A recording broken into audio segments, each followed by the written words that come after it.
Environ 700 000 enfants seraient victimes de harcèlement scolaire chaque année en France et environ 165 000 seraient victimes de violences sexuelles. Ce sont en tout cas les chiffres que l'on peut voir sur le site internet de l'association Les Papillons.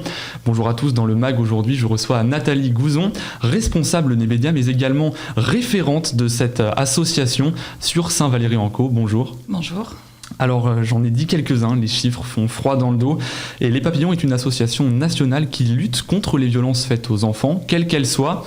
Est-ce que vous pouvez nous en dire un peu plus sur cette association ? Alors oui, le président Laurent Boyer a créé cette association-là il y a maintenant bientôt un peu plus de 2 ans. Lui-même a été victime de viol dans sa plus tendre enfance en fait, et il a mis des années à libérer sa parole. Donc l'association Les Papillons, il l'a imaginé avec un moyen en fait mis à disposition des enfants pour qu'ils puissent libérer leur parole. Et comme lui l'a fait par écrit en écrivant une lettre sur ce qu'il avait subi entre 6 ans et 9 ans, les viols par son frère, que lui-même l'a écrit, en fait il a imaginé une boîte aux lettres dans laquelle les enfants pourraient mettre leur indicible, écrire leur indicible, l'écrire ou le dessiner en fonction de l'âge des enfants, le mettre dans cette boîte aux lettres-là, pour qu'après les bénévoles ou les référents de l'association, en fait les référents ont un rôle, les bénévoles ont un autre rôle. Les papillons, après, en fait, moi j'appelle ça les petits papillons, vont récupérer le mot dans la boîte aux lettres, pour leur transmettre à Laurent Boyer, le président de l'association, qui est aussi le capitaine de police, donc qui connaît très bien le circuit qui doit être donné à ce mot-là en fonction de la gravité, en fonction des violences et en fonction des types de maltraitance dont on parlera tout à l'heure. On va reparler de l'association, de ses objectifs et de ses missions dans quelques instants, mais avant j'aimerais savoir pourquoi vous avez choisi de rejoindre Les Papillons. Qu'est-ce qui vous a motivé à rejoindre cette association ? J'ai contacté Laurent Boyer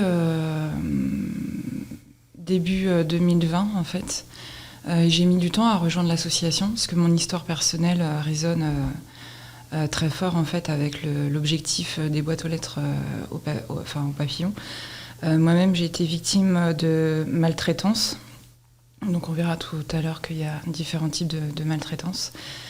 Donc effectivement, ça me parle énormément, beaucoup. En fait, c'est un peu toute mon histoire de l'âge de 2-3 ans à l'âge de mes 13 ans.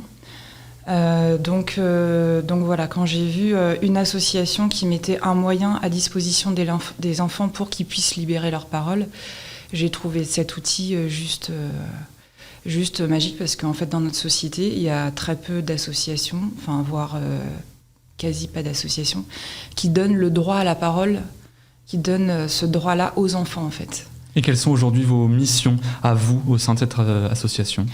Alors mes missions avec Karine Blache qui est la référente de l'antenne départementale du 76 et aussi référente de toutes les antennes départementales de France.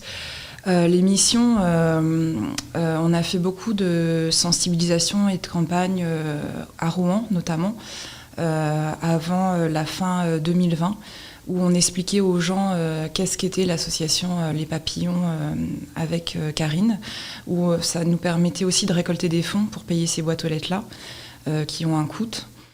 Et puis de déployer le dispositif, d'expliciter le dispositif. Alors au DOC, c'était... on voyait autant les adultes que les enfants.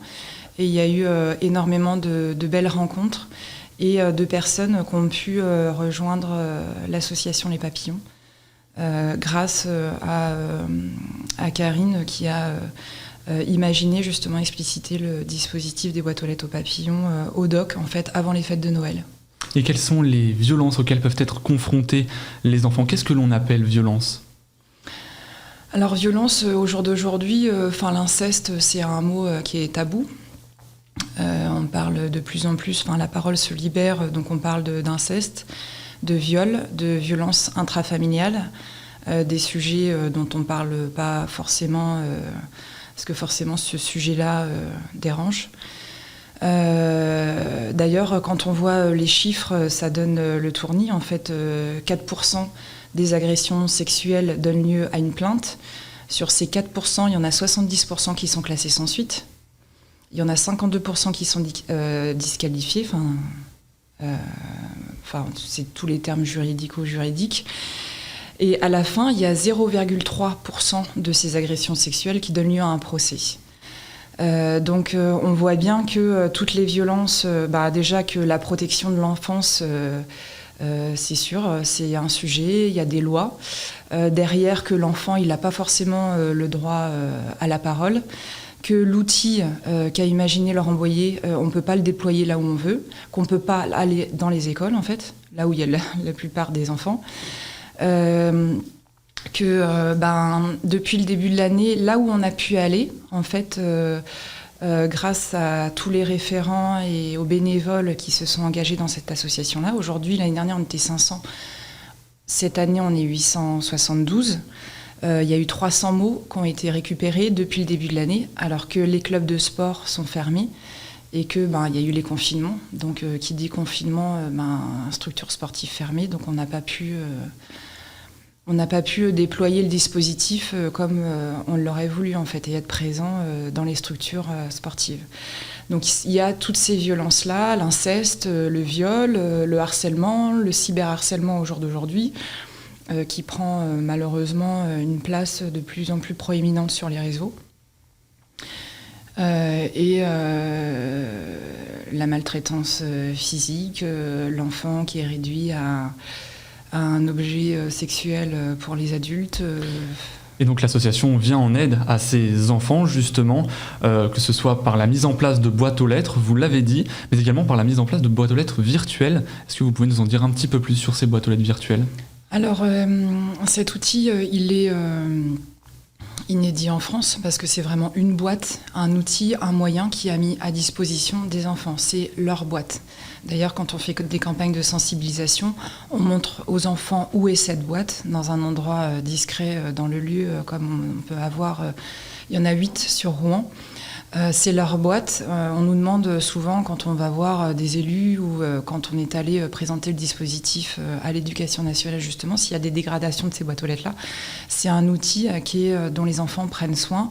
Ils savent, et quand on fait les campagnes de sensibilisation, les enfants... dans une salle de sport où ils sont tout cuits à ces sujets-là, en fait. Donc c'est vraiment leur outil, leur boîte aux lettres, que ce soit pour les victimes ou pour des enfants qui qui auraient une amie ou un ami qui serait victime d'eux. Donc les enfants connaissent l'utilité de cette boîte. En fonction des âges, forcément les plus petits, ils n'ont pas forcément de téléphone. Les adolescents, ils ont accès à cette boîte virtuelle par un QR code dont je vous donnerai les modalités tout à l'heure pour s'y connecter. Et donc cette association qui donne la parole aux enfants, comment on peut expliquer que les enfants ne dénoncent pas systématiquement les violences qu'ils subissent ? Alors les violences, je vous en ai parlé tout à l'heure, que ce soit les maltraitances physiques, le viol ou l'inceste. Une victime qui subit en fait des attouchements, un viol, ou c'est le sentiment de honte qui vient en premier lieu. Donc c'est pas forcément une personne qui va parler, c'est pas quelque chose qui va être facile à dire pour cette victime. Dans les cas de violence, les violences les plus graves, il peut y avoir une amnésie traumatique qui s'installe. C'est-à-dire que la violence, elle est tellement ingérable et tellement violente que le conscient et le cerveau, il va pas pouvoir faire face à cette violence. Donc ça va aller dans l'inconscient et ça va ressurgir des années après. 20 ans, 30 ans après, voilà. Donc cette amnésie traumatique, c'est vrai que la justice ne la prend pas en compte quand elle demande à ces victimes-là d'apporter les preuves de ce qu'elles ont subi en fait. Eh bien, merci Nathalie Gouzon. On arrive au terme de cette émission. Merci d'avoir accepté notre invitation. Pour rappel, si vous êtes victime ou témoin de maltraitance infantile, contactez le 119 ou le 3020 en ce qui concerne le harcèlement. Et bien sûr, n'hésitez pas à envoyer vos courriers à l'association Les Papillons. Merci d'avoir suivi cette émission et n'oubliez pas que vous pouvez la retrouver sur notre site et application Radio Sensation.